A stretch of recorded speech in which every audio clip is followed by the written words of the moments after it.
மனவளக்கலை மன்ற அறக்கட்டளை சார்பாக அன்புடன் அழைக்கின்றோம். ஐயா, தங்கள் சிந்தனைக்கான நேரம் இந்திய நேரப்படி 7:25 மணி வரை. வாழ்க வளமுடன் ஐயா. வாழ்க வளமா. வாழ்க வையகம், வாழ்க வையகம், வாழ்க வளமுடன். குரு வாழ்க, குருவே துணை. சிந்தனையை, உடல் நலத்தை சீர் அமைத்து உய்வித்த குருவே வாழ்க. வாழ்க வளமுடன், வாழ்க வளமுடன், வாழ்க வையகம். சான்ற பெருமக்களே, மாக்கோளமாய் விளைந்த மதிவிருந்து சிந்தனையில 3வது நான்காகிய இன்றைக்கு சிந்தனை என்ற தலைப்பில் மகர்ஷியின் கருத்துக்களை நாம் பகிர்ந்து கொண்டிருக்கின்றோம். இன்பத்தும் துன்பத்தும் இயற்கையும் கற்பனையும் சிந்தித்து அறிபவன் சிறப்பாக வாழ்வான். இன்பத்தும் துன்பத்தும் இயற்கையும் கற்பனையும். இயற்கை என்பது என்ன, கற்பனை என்பது என்ன? இப்போ குடும்பத்துல கணவன் மனைவி சில சமயம் முரண்பாடுகள் வருகின்ற போது அதை எப்படி சீர் செய்வது என்ற யோசனை சிந்தனை எனப்படும். இதை கட்டிட்டு ஏமாந்து போயிட்டோம், இதுக்கு முன்னாடி ஒரு பொண்ணை பார்த்தோமே, அதை கட்டியிருந்தா எப்படி இருக்கும் அப்படின்னு யோசிச்சு பார்த்தா அது கற்பனை. சிந்தனை என்பது அனுபவங்களை ஆய்வது. கற்பனை என்பது நடவாத ஒன்றை, நடக்க முடியாத ஒன்றை பற்றிய எண்ண ஓட்டம். இன்பம் துன்பம் இரண்டும் அனுபவங்கள் தானே. அனுபவம் வருகின்ற போது இன்பத்தை நாடுகின்றோம், துன்பத்தை வெறுக்கிறோம். அப்ப இவற்றுக்கான காரணங்களை ஆய்ந்து பார்த்தால் தானே அதிலிருந்து விடுபட முடியும். அப்படி சிந்தித்து அறிவது.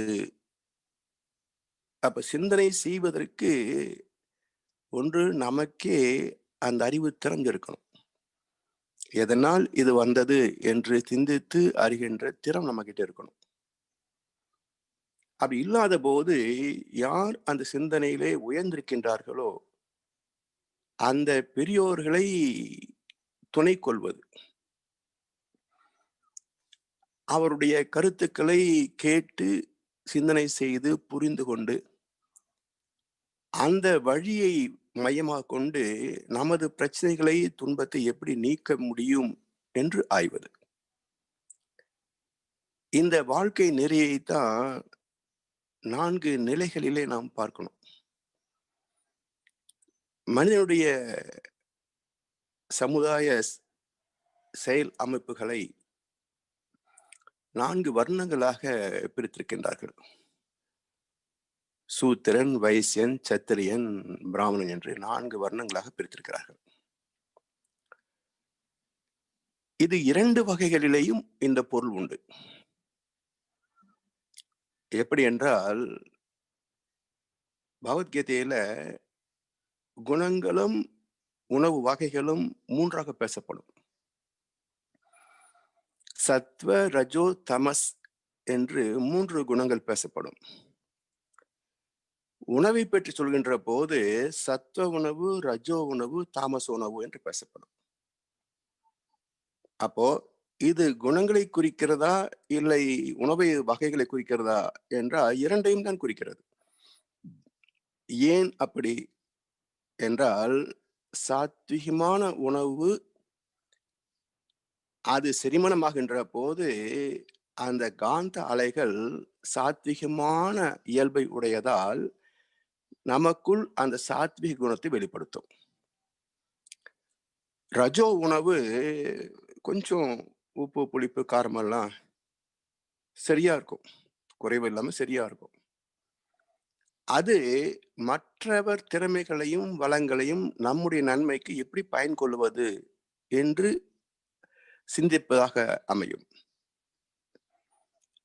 தாமச உணவு என்பது தூக்கலான உப்பு, புளி, காரம், அசைவம் இவை எல்லாமே செரிமானம் ஆகி காந்தலைகள் வெளிப்படுகின்ற போது அந்த வேகம் இருப்பதனால உணர்ச்சி வேகமான சிந்தனைகளை வெளிப்படுத்தும். தனக்கு ஒரு நன்மை இல்லாத போதும் இன்னொரு ஜீவனை துன்புறுத்துகின்ற சாடிசம். அதனால் குணங்களுக்கு அடிப்படை உணவு என்று சொல்கிறது கீதை.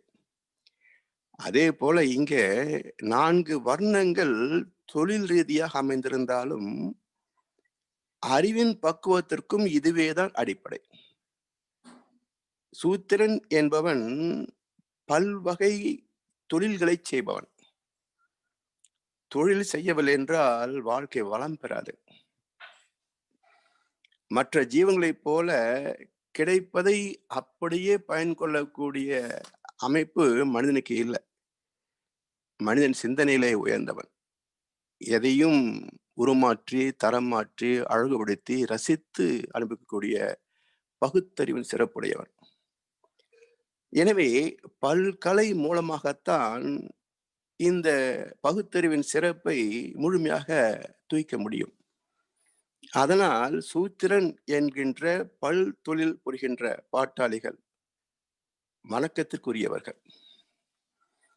அடுத்தது, இப்படி பல பேருடைய உழைப்பால் வந்த பொருள் அது அந்தந்த சமூகத்திற்கு மட்டும் உடைமையானது அல்ல, அது உலகப் பொது மக்களுக்கே உரிமையானது.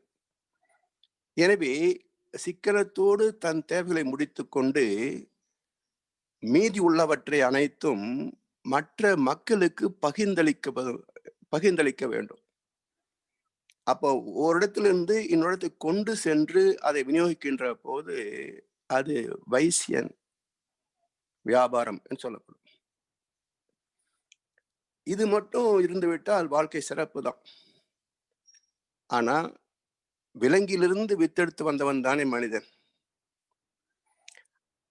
தன் உணவுக்காக இன்னொன்றை சார்ந்து வாழ்கின்ற சார்பு வாழ்க்கையிலே உருவானதனால் அந்த பதிவு கோடிக்கணக்கான ஆண்டுகளாக நம்முடைய இரத்தத்திலே ஆத்மாவிலே கலந்திருப்பதால் இன்னொன்றை பறித்து வாழ்வுகின்ற எண்ணம் தான் இயல்பாக வெளிப்படும்.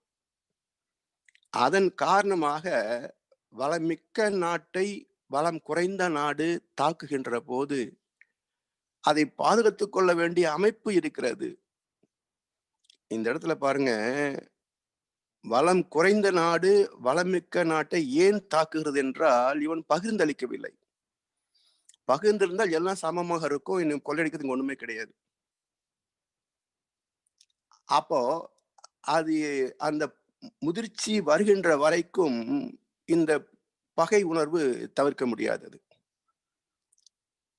அப்ப என்ன ஆகுது, தன் உடைமைகளையும் வாழ்க்கையும் காத்துக் கொள்வதற்காக வீரமிக்க ஒருவர்களை தேர்ந்தெடுத்து போர்ப்படை என்று அமைத்துக் கொள்ள வேண்டியிருக்கிறது.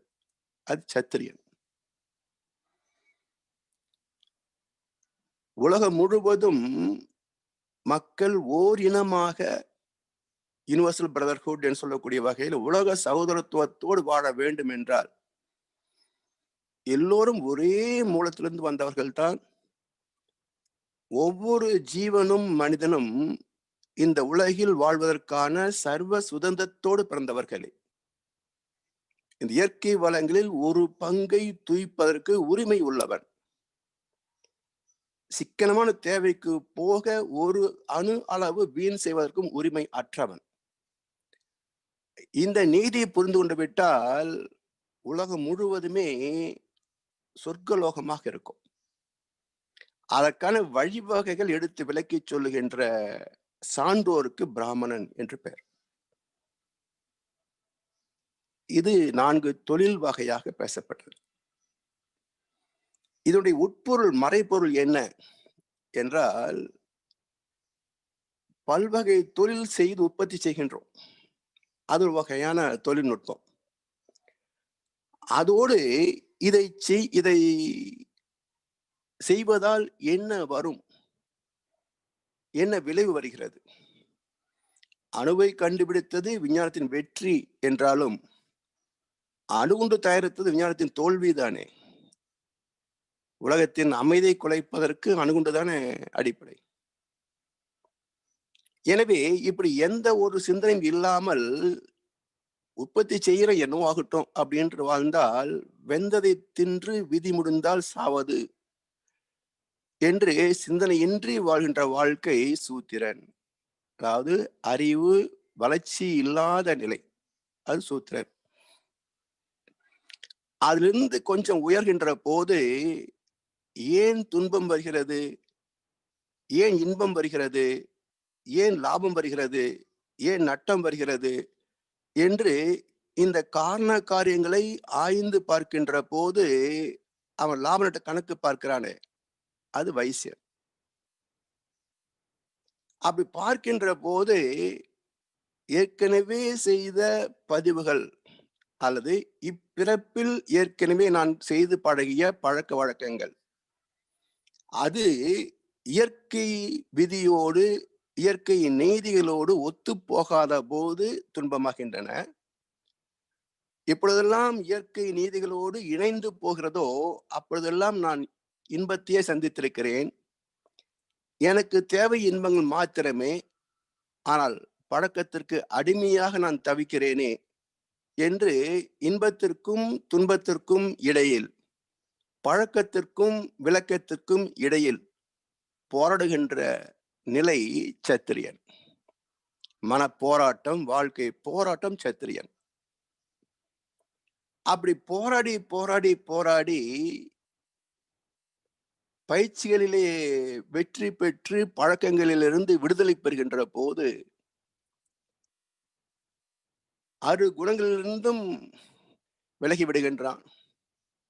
பஞ்சமகா பாதங்களிலிருந்தும் விலகி விடுகின்றான். உடல் மனம் என்ற பந்தம், பற்று, பாசம் இவைகளிலிருந்தான் விலகி விடுகின்றான். அந்த பரம்பொருளே தானாக இருப்பதையும் அறிகின்ற வகையிலே பக்குவம் பெற்றுவிடுகின்றான். அப்படி தன்னுக்குள் சிந்தித்து பார்த்து உள்நோக்கி பயணித்து நான் செய்கின்ற எந்த செயலையும் ஒருவன் உள்ளே இருந்து கொண்டு விமர்சனம் செய்கின்றானே, நல்லதை செய்கின்ற போது பாராட்டுகின்றான், தீயதை நினைக்கின்ற போதே ஏன் இந்த எண்ணம் உனக்கு என்று கேட்கின்றான். அப்ப எனக்குள் யார் இவன், என்னை கவனித்துக் கொண்டே இருக்கின்ற மனசாட்சி எனப்படுகின்ற இவன் யார் என்று தன்னுள் இருப்பதை திரும்பி பார்ப்பவன் பார்ப்பனன். அப்படி பார்க்கின்ற போது எல்லாம் வல்ல பரம்பொருளேதான் எனக்குள் ஜீவாத்மாவாக இருந்து கொண்டு தெய்வீக நீதி மன்றமாக இருந்து கொண்டு நான் செய்கின்ற அனைத்தையும் எனக்கு எடுத்து காட்டிக் கொண்டிருக்கிறது என்று பிரம்மத்தை உணர்ந்தவன் பிராமணன் ஆகின்றான். அப்போ ஒரு வகையில் சமுதாயத்திற்கு உடல் சார்ந்த தேவைகளை நிறைவு செய்கின்ற வழிகாட்டுகின்ற வர்ணங்களாக இருக்கிறது. மறுபக்கம் அறிவில் வளர்ச்சி பெறாத மனிதன் கூட சிந்தனையிலே உயர்ந்து வாழ்கின்ற காலத்திலேயே பிரம்மத்தை அறிந்து நிறைவு பெற்றுவிட வேண்டும் என்ற அறிவின் வளர்ச்சி படிகளையும் இது காட்டுகிறது. அப்படி சிந்திக்கின்ற போதுதான் இன்ப துன்பம் என்பது என்ன, இவ்விரண்டும் எங்கிருந்து தோன்றுகின்றது என ஆராய்ந்தேன். இந்த கவிக்கு விளக்கமா மாதிரி சொற்கவி சொல்றார். இன்பத்தும் துன்பத்தும் இயற்கையும் கற்பனையும் சிந்தித்து அறிபவன். சிந்திக்கணும். அப்ப மாதிரி சிந்திக்கிறார். இன்ப துன்பம் என்பது என்ன, இவை எங்கிருந்து தோன்றுகின்றது என ஆராய்ந்தேன். இன்பத்தின் அளவு முறை மாறும் போது ஏற்படும்போர் பொருத்தமில்லா உணர்ச்சியேதான் இன்பத்தின் மறு பெயராம் துன்பமாயும் இரண்டும் அறிவின் அலைகளாயும் கண்டேன். இன்பம் வேறு துன்பம் வேறு அல்ல. பசி ஒரு துன்பம். அந்த பசியை நீக்கிவிட்டால் அது துன்பம் நீங்கி விடுகிறது. அப்படி முழு துன்பம் நீங்குகின்ற போது ஒரு இன்பம் தோன்றுகிறது. இதற்கு துணை செய்வது உணவு என்ற ஒரு பொருள். அந்த உணவை உண்ணுகின்ற போது கொஞ்சம் கொஞ்சமாக பசி குறைந்து கொண்டே வந்து ஒரு கட்டத்தில் முற்றிலும் பசி நீங்கி ஒரு நிறைவு பெறுகிறது. அது இன்பமாக உணர்கின்றோம். சுவையின் காரணமாகவோ அல்லது வற்புறுத்தலின் காரணமாகவோ அறியாமையின் காரணமாகவோ அந்த அளவுக்கு மேல் உணவை எடுத்துக்கொள்கின்ற போது இந்த இன்பம் என்ற அந்த ஆப்டிமம் லெவல் அது மாறி துன்பம் தொடங்குகிறது. எந்த அளவுக்கு அதிகமாகிறதோ அந்த அளவுக்கு வயிற்று வலி அதிகமாகும். அப்போ இன்பத்தின் அளவு முறை மாறும் போது, அதாவது 150 கிராம் உணவு சாப்பிடலாம், இது அளவு. 1/4 கிலோ சாப்பிட்டா வயிற்று வலி வரும், ஓகே. 100 கிராம் தாங்க சாப்பிட்டேன், வயிறு பயங்கரமா வலிக்குது. என்ன சாப்பிட்டீங்க? பாதாம் அல்வா. அது 10 கிராம் தானே சாப்பிடணும், அது 10 கிராம் தானே சாப்பிடணும். அப்ப முறை மாறிவிட்டது. அளவு கரெக்ட் தான், 100 கிராம் 150 100 தான் சாப்பிட்டுருக்கிறாரு, கம்மியா தான் சாப்பிட்டுருக்கிறாரு. ஆனா இட்லி சாப்பிட்றதுக்கு பதிலா பாதாம் அல்வா 100 கிராம் சாப்பிட்டா வயிற்று வராம என்ன பண்ணும்? அப்ப அளவு முறை மாறுகின்ற போது ஏற்படும் போர் பொருத்தமில்லா உணர்ச்சியை தான். இந்த பொருத்தம் இல்லா உணர்ச்சி என்ன? நம்முடைய உடலால் ஏற்றுக்கொள்ள முடியவில்லை என்றால் அது பொருத்தம் இல்லா உணர்ச்சி. ஏன் ஏற்றுக்கொள்ள முடியவில்லை என்றால் பருப்பொருள் அனைத்திற்கும் எல்லைகள் உண்டு. இதற்கு மேல் இயலாது என்று ஒரு எல்லைக்கோடு உண்டு. உதாரணமா ஃபேன் சுத்தினா சத்தம் வருதுங்க. என்ன ஒரு 48 இன்ச்சு 56 இன்ச்சு டயமீட்டர் விங்ஸ் ஒரு ஆர்பிஎம்ல சுத்திட்டு இருக்குது. இதுக்கு ஒரு சத்தம் வருது. இந்த பூமி 25,000 மைல் சுற்றளவுடைய இந்த பூமி சுழல்கிறதே, அதற்கு ஒரு ஓசை இருக்குமா இருக்காதா? நிச்சயமா இருக்கத்தான் வேணும். கேட்கலையே. அப்ப காரணம் என்ன? என் காதினுடைய கேட்கும் திறம் 20 hertz to 20 kilo hertz. 20 hertz கீழே போனாலும் அந்த நுண்ணிய ஓசை எனக்கு காது கேட்காது. 20 கிலோ ஹெர்ட்ஸ் மேல போய்விட்டாலும் அந்த ஓசை என் காதுக்கு கேட்காது. அதனால்தான் எல்லா டிவி ரேடியோ சேனல்லாம் பாருங்க, giga hertz, mega hertz, kilo hertz அப்படிதான் போகும். அப்ப 100 கிலோ ஹெர்ட்ஸ் அலைவரிசைக்கு மேல போகும்போது தான் தூரத்துக்கு போகுது அந்த சத்தம். நம்ம காது 20 கிலோ ஹெர்ட்ஸ் மேல கேட்காது. அதனால அந்த ரேடியோ ஸ்டேஷனோட சத்தம் நமக்கு கேட்கல. அப்போ இந்த பூமியின் ஓசை எவ்வளவு பெருசா இருக்கும், அது எப்படி இந்த காது கேட்கும்? அதனால் ஓசை இல்லை என்று மறுக்க முடியுமா? அது போல இந்த உடலினுடைய ஒவ்வொரு செல் அமைப்புக்கும் புலன் அமைப்புக்கும் தாங்கும் திறம் உண்டு. அந்த தாங்கும் திறம் வரைக்கும் அது இன்பத்தையே துய்க்கும். தாங்கும் திறத்திற்கு மேல் அதை பயன்கொள்ள சொல்லுவது மனம். காரணம் என்ன என்றால் 5 புலன்களும் அளவுமுறைக்கு உட்பட்டவை. மனம் எல்லைக்கோடு இல்லை. All the 5 senses are with limited capacity, but the 6th sense mind alone with unlimited capacity. So mind cannot be satisfied. So நிறைவு செய்ய முடியாத மனதை கொண்டு எல்லைகளுக்கு உட்பட்ட உடல் கருவிகளின் மீது செலுத்துகின்ற போது 5 புலன் இன்பங்களிலேயும் மனம் நிறைவு பெறுவது இல்லை. அப்போ மன ஆசைகளுக்கு தகுந்தாற்போல் உடல் சக்தியை தூக்க முடியுமா, அல்லது உடல் சக்திக்கு தகுந்தாற்போல் மனதை இறக்க வேண்டுமா? எது சாத்தியம் என்றால் மனதை உடலோடு இணைப்பதுதான் சாத்தியம், இயற்கையின் விதிப்படி. ஆனா வாழ்க்கை அனுபவப்படி அதுவும் சாத்தியம் இல்லை. அதுக்குத்தான் பயிற்சிகள் வேண்டும். அந்த பயிற்சியை தருபவர்கள் சான்றோர்கள், ஞானிகள், குருமார்கள். அப்ப சிந்தித்து அறிந்த சான்றோன் தானும் சிறப்பாக வாழ்ந்து நீயும் என்னை போல் சிறப்பாக வாழ முடியும் என்று வழிகாட்டுகின்ற குரு. அவருக்கு ஆன்றோர் என்று பெயருங்க. ஆன்றோர் என்றால் ஆழ்ந்து உணர்ந்து ஓர்ந்து தெளிந்து இதுதான் காரண காரியங்கள் என்று தெளிவாக விளக்கி சொல்லக்கூடிய திறம் வாய்ந்தவர்கள், அனுபவம் பெற்றவர்கள் ஆண்டோர்கள். ஆண்டோர் சொல்லுகின்ற வழிவகைகளை கேட்டு சிரத்தையோடு அதை புரிந்து கொண்டு பின்பற்றி பயிற்சிகளை செய்து தன்னை மாற்றிக் கொள்ளுகின்றவன் சான்றோன். அந்த சான்றோன் மற்ற மக்களுக்கு முன்மாதிரியாகிறான். அந்த சான்று ஓர் சான்றோர், எக்ஸாம்பிள். சான்று என்றால் எக்ஸாம்பிள். அப்ப குரு அப்படி வாழ்ந்தார், நாம் அப்படி இருக்க முடியுமா என்று ஒரு மோட்டிவேஷன் இல்லாமல் இருக்கிறாங்க பாருங்க.